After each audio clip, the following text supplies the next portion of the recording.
See, the hardest part of people, reason why they can't come to God, they can't let it go. Mr. T was once one of the most powerful icons in American pop culture, a man whose voice, image, and attitude dominated the 1980s. But behind all the gold, the fame, and the unforgettable persona, his life took a turn no one expected. He faced personal battles, controversial feuds, and a devastating health fight that pushed him further from Hollywood than anyone realized. What really happened to the man who once seemed unbreakable? Why did he disappear from the spotlight? And what is he up to now? The rise of Mr. T. There was a time when Mr. T wasn't just famous. He was everywhere. His voice, his gold chains, his mohawk, and his iconic catchphrase made him one of the most recognizable stars of the 1980s. He seemed larger than life, almost invincible. But over the years, he faded from the spotlight in a way no one expected. And where he is today is far different from the force he once was. Mr. T was born Lawrence Tureau in 1952 on Chicago's South Side, the youngest of 12 children in a family that struggled to survive. His father, a minister, left when he was only 5 years old, leaving his mother, Alice, to raise all 12 children alone. He grew up in the Robert Taylor Homes, one of the most dangerous public housing projects in America. Life there was harsh. Poverty, crime, and constant uncertainty shaped the world he grew up in. But instead of falling into the environment around him, he carried himself with discipline and responsibility from a young age. Mr. T always credited his mother for this. She instilled strong morals and a sense of purpose in him even when she had nothing else to give. Her toughness became the foundation of his toughness. Everything the world later admired in him came from watching her work tirelessly to keep the family together. In high school, he discovered athletics, and his talent earned him a football scholarship to Prairie View A&M University. But his time there didn't go as planned. He played briefly, struggled academically, and was eventually expelled. This setback didn't crush him, though. Instead, he kept training, kept pushing, and kept building the physical presence that would later define his career. After college, he joined the U.S. Army, where he sharpened his endurance and discipline even further. He became known for his strength and leadership, qualities that stayed with him long after he left the military. When he returned home, trying to figure out his next step, he took a job as a nightclub bouncer. It was during those years that everything about the Mr. T persona began to form. The mohawk, inspired by Mandinka warriors of West Africa, became his trademark. The gold chains, picked up from items lost or abandoned at clubs, grew into the massive, iconic display people instantly recognized.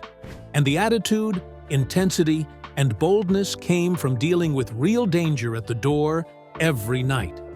Soon enough, Mr. T became one of the most famous celebrity bodyguards in the country. He protected stars like Muhammad Ali, Michael Jackson, and Diana Ross, earning a reputation as someone who could control any room he walked into. His size, look, and no-nonsense approach caught everyone's attention, including one person who would change his life forever. Sylvester Stallone discovered him while casting for Rocky III. Stallone saw immediate potential and gave him the role of Clubber Lang, the fierce, trash-talking challenger who pushed Rocky to the limit. Mr. T didn't just play the part, he owned it. His line, "I pity the fool," became legendary, and the world suddenly knew who he was. But the role that defined his career was B.A. Baracus in The A-Team, 1983 to 1987. Kids idolized him, adults respected him, and he became a cultural symbol of toughness and resilience. He appeared in cartoons, commercials, comic books, and talk shows, and even launched his own animated series, Mr. T. But he wasn't just a TV star. he became a phenomenon. In 2014, he was even inducted into the WWE Hall of Fame for his contributions to wrestling entertainment and his impact on pop culture. For a while, it seemed like Mr. T would always be part of the spotlight. But fame doesn't last forever.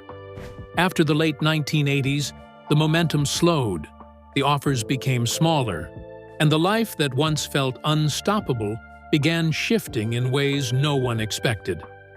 Behind the confidence and charisma was a man facing battles that would eventually push him out of the public eye.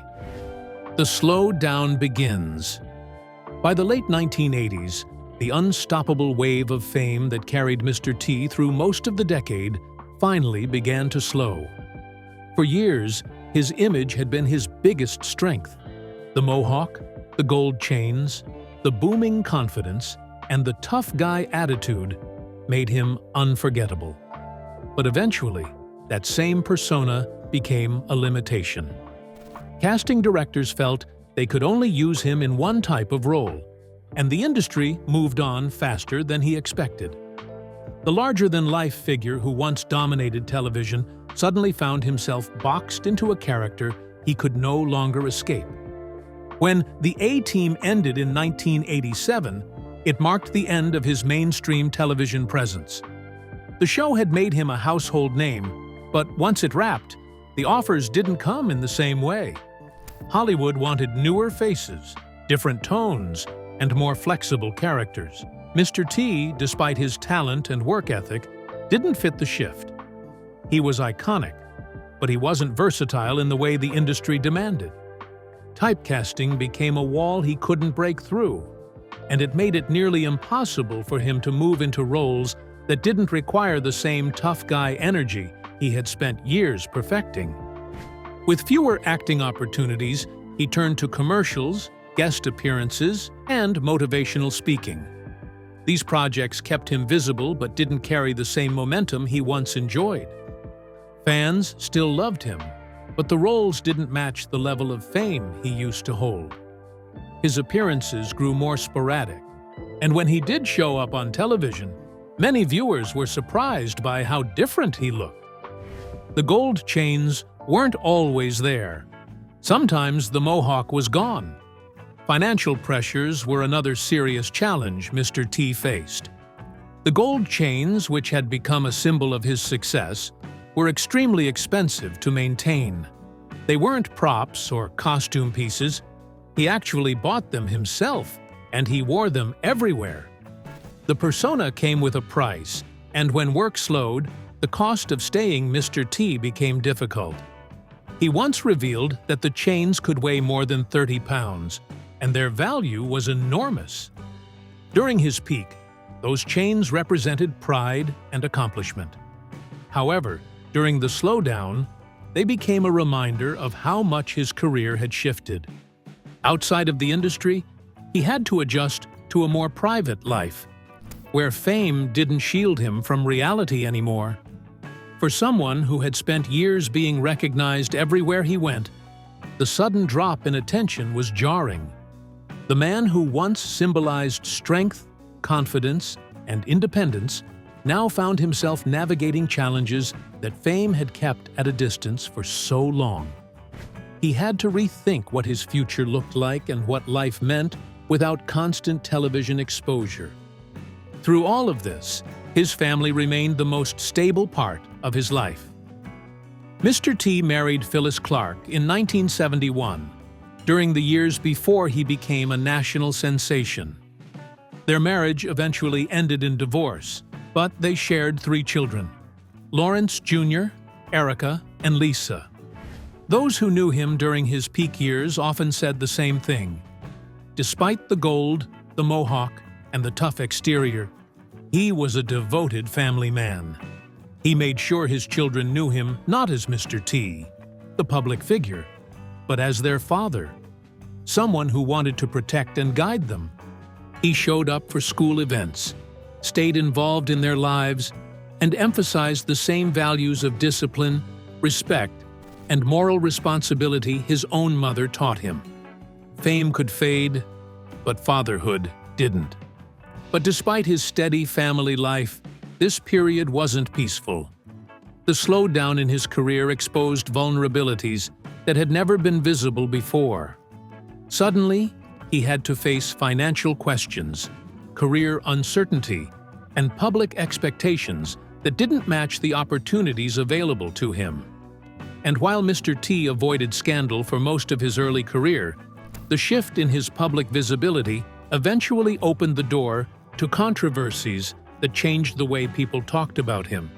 Some of these controversies came from unexpected personal decisions, others came from public statements that surprised fans, and a few came from struggles he faced privately that made their way into public conversation. Mr. T's controversies. As Mr. T's fame began to slow down, controversies started to shape the way people talked about him. One of the earliest criticisms targeted his persona itself. Throughout the 1980s, people loved his tough guy presence, but as time went on, some critics began calling him a gimmick. They argued that the mohawk, the gold chains, and the catchphrases overshadowed the talent underneath.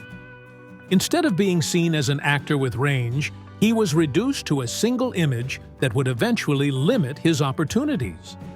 His famous gold chains became another point of controversy. During his peak, the chains were admired as a symbol of strength, success, and personal pride. But as trends changed, critics started calling them excessive, materialistic, or unnecessary. Some people even accused him of flaunting wealth in a way that felt out of touch. Mr. T defended the chains many times, explaining that they were part of his story, a reminder of where he came from and what he had achieved. Still, the criticism stuck with him, adding to the image of him as a celebrity who leaned too heavily on style. He also faced backlash from the media over his outspoken personality. Mr. T didn't soften his words and didn't package his opinions to please reporters. This directness, which once made him memorable, sometimes caused misunderstandings. Interviews occasionally turned tense, and his tough guy persona didn't always translate well when he was trying to explain personal views. He wasn't trying to cause problems, he simply spoke the same way he lived, blunt, clear, and unapologetic. But in an industry built on charm and diplomacy, that approach sometimes created headlines he never intended. In the mid-2000s, he returned to television with a reality show called I Pity the Fool. The show centered around him giving life advice, helping struggling businesses, and motivating people to make better choices. While the intention was positive, critics quickly dismissed it as exploitative or outdated. They claimed the show relied too heavily on his persona and didn't offer anything meaningful for modern audiences. It lasted only one season, reinforcing the idea that the entertainment world was no longer sure what to do with Mr. T. But nothing compared to the controversy that happened in 1987, the moment the public never forgot, the tree felling incident in Lake Forest, Illinois. Mr. T had moved into a large home in Lake Forest, a wealthy and quiet suburb filled with historic properties and carefully preserved landscapes. Soon after arriving, he made a decision that stunned the entire neighborhood. Using chainsaws and heavy equipment, he cut down over 100 mature oak trees on his property. These trees had been part of the natural beauty of the area for generations, and removing them drastically changed the look of the land. When asked why he did it, Mr. T explained that the trees were causing him severe allergies and blocking sunlight from reaching the house.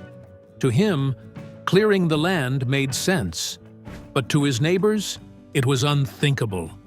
They were furious, accusing him of destroying the character of the community and ignoring the environment around him. The outrage spread quickly, and local newspapers seized the story. The media labeled it the Lake Forest Chainsaw Massacre. The nickname stuck, and the incident became one of the strangest celebrity controversies of the 1980s. It was so unusual and so unexpected that it followed him long after the scandal faded. Even people who didn't follow his career remembered the bizarre story of Mr. T cutting down a forest in a wealthy neighborhood. The incident didn't ruin him, but it did change the tone of his public image. For the first time, the general public saw him as someone capable of decisions they didn't understand. It added another layer to his complicated persona that was already forming. But this wasn't the only time his name appeared in the news for unusual reasons. Mr. T also experienced tensions with producers, directors, and even other actors. While some of those tensions stayed private, others turned into feuds that followed him for years. Hollywood tensions and feuds. Even at the height of his fame, Mr. T's working relationship with Hollywood colleagues wasn't as smooth as you'd have imagined. Two of his most well-known feuds, one in Hollywood and one in professional wrestling, followed him for decades and became a major part of the story behind his gradual disappearance from the spotlight. His most intense conflict happened on the set of The A-Team. On screen, Mr. T and George Peppard looked like a strong unit. Peppard played Hannibal, the team's leader, and Mr. T played B.A. Baracus, the muscle of the group. Their characters worked well together. Off-camera, it was a completely different story.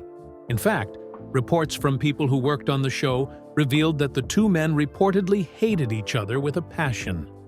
The tension began long before the cast truly settled in. George Peppard was a classically trained, old-school Hollywood actor who had built his reputation over decades.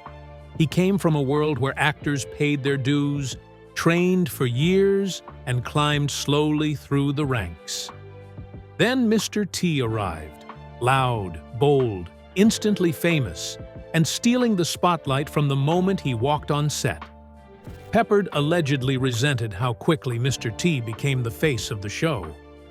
Fans loved B.A. Baracus, kids idolized him, and the media gravitated toward him more than anyone else in the cast. Peppard was also uncomfortable with Mr. T's style. Everything about Mr. T, from his voice to his gold chains, his mohawk, and his confidence, went against the traditional image Peppard valued. Their personalities couldn't have been more different, and Peppard saw Mr. T's rise as a sign that Hollywood was changing in ways he didn't like. The two clashed repeatedly, not in loud confrontations, but in long stretches of coldness and silence. Reports suggest they barely spoke to each other off camera, and when they did, the conversations were tense. Their feud became such a problem that the crew had to work around it. Directors and producers scheduled scenes carefully, kept them separated when possible, and did everything they could to keep the atmosphere manageable. Despite the hostility, the show continued smoothly because both men were professionals. But the rift never closed. Even years later, people who worked on the A-Team still remembered it as one of television's most infamous behind-the-scenes rivalries. Mr. T's second major feud happened in the world of professional wrestling, where personalities were just as loud and tensions were sometimes even louder. In the mid-1980s, Mr. T was brought into WWE to bring mainstream attention to the sport. His appearance at WrestleMania in 1985 was massive. He teamed with Hulk Hogan in the main event against Rowdy Roddy Piper and Paul Orndorff. Fans loved it, but Piper didn't. Piper was a dedicated wrestler who had built his reputation through years of in-ring work. And he didn't appreciate a Hollywood star stepping into the spotlight and receiving instant attention.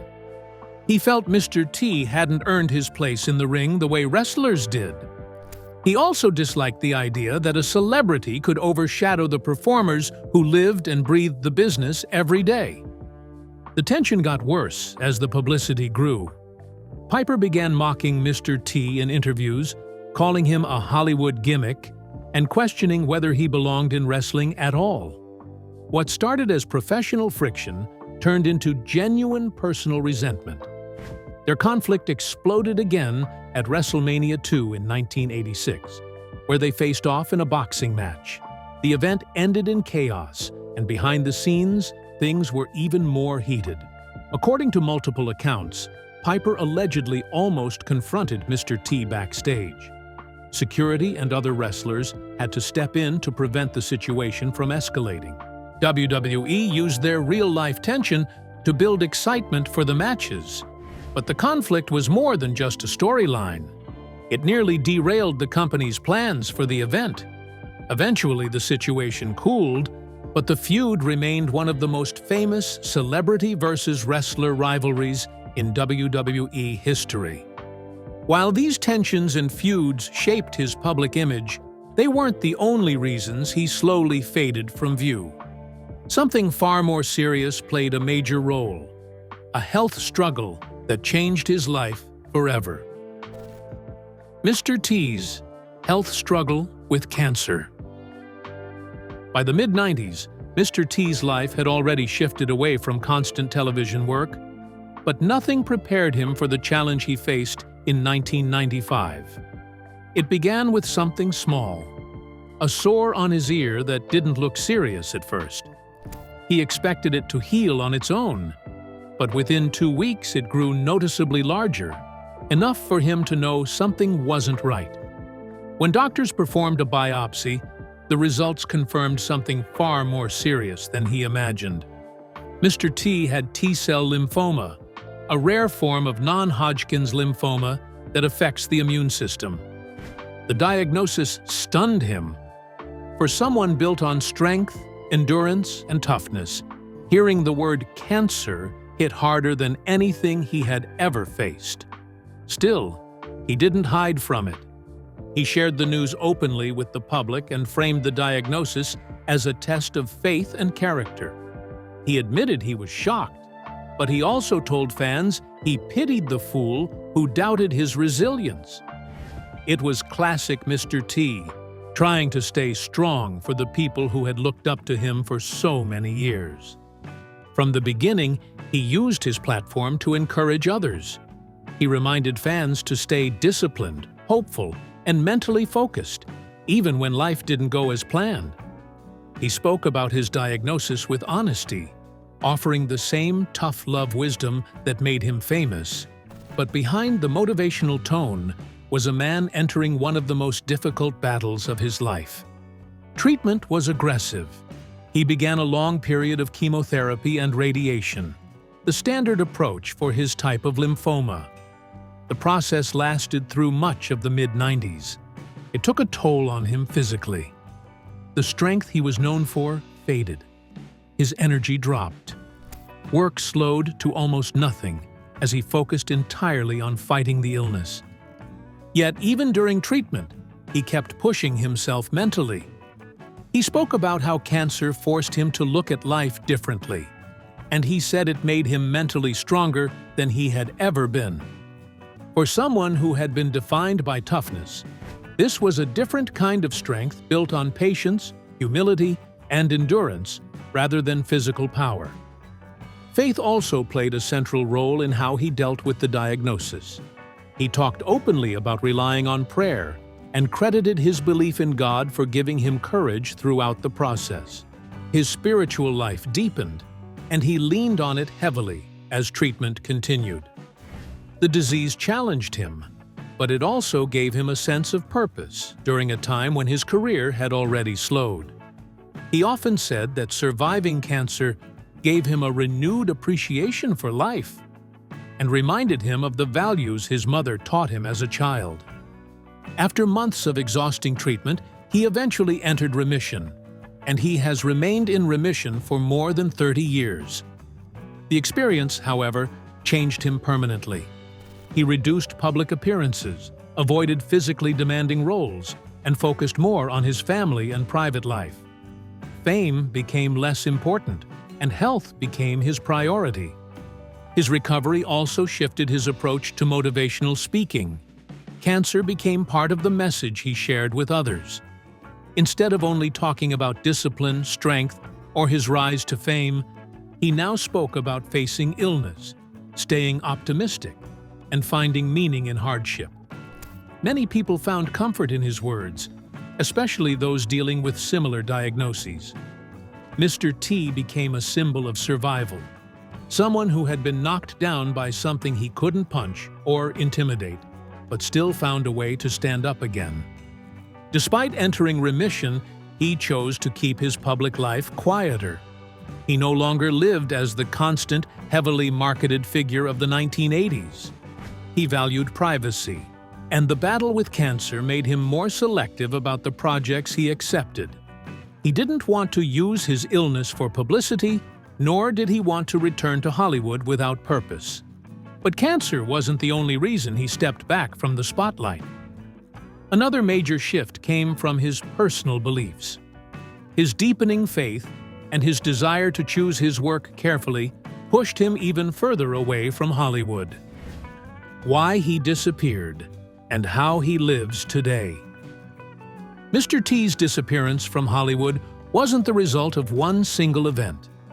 It was a combination of personal convictions, major life experiences, and a gradual shift in what he wanted his life to represent.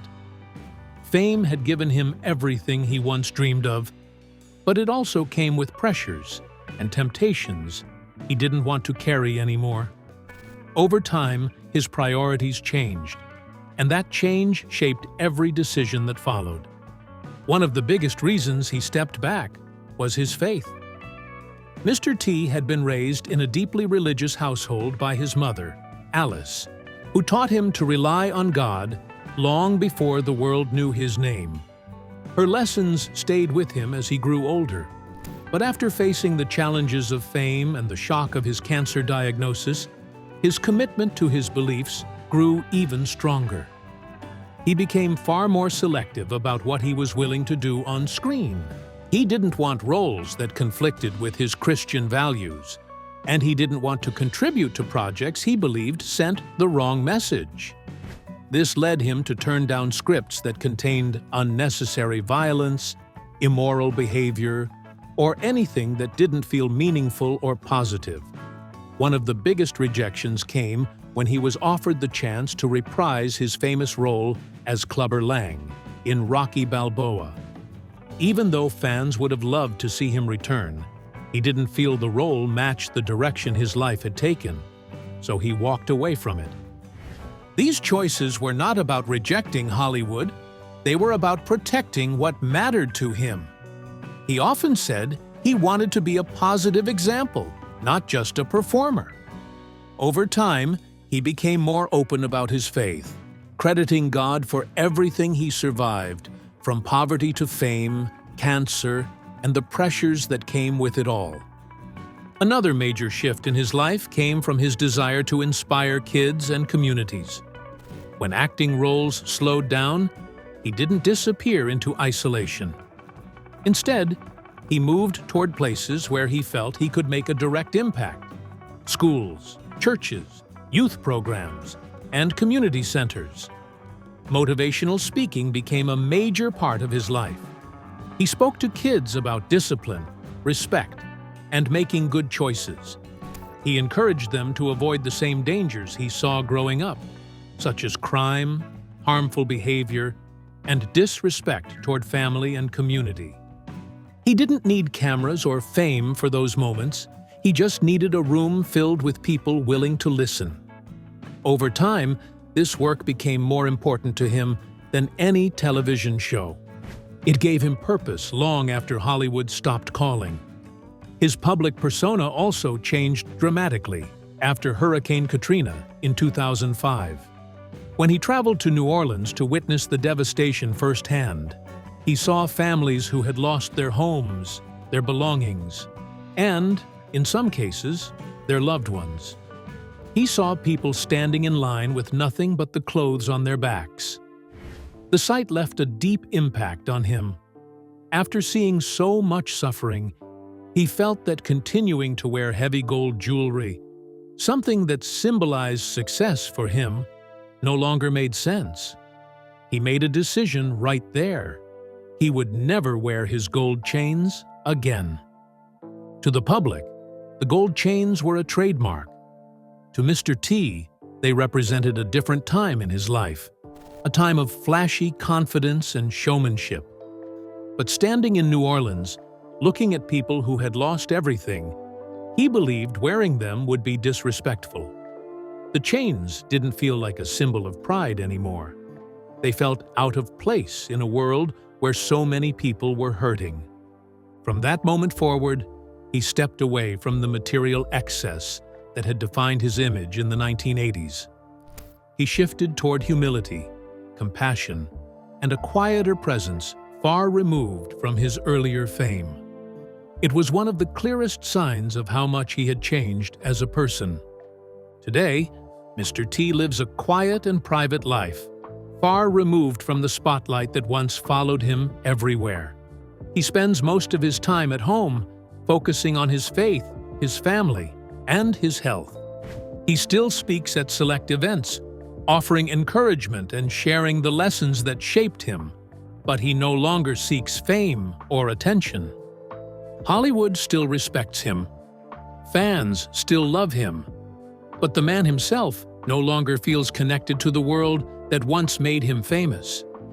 And when people ask what happened to him, or why he vanished so suddenly, the answer is simple. He chose a different life, built on faith, humility, and purpose, rather than fame. Would you love to see Mr. T make a major comeback? Let us know in the comments section below. If you enjoyed this video, don't forget to click on the next video on your screen, like this video, and subscribe to our channel for more updates.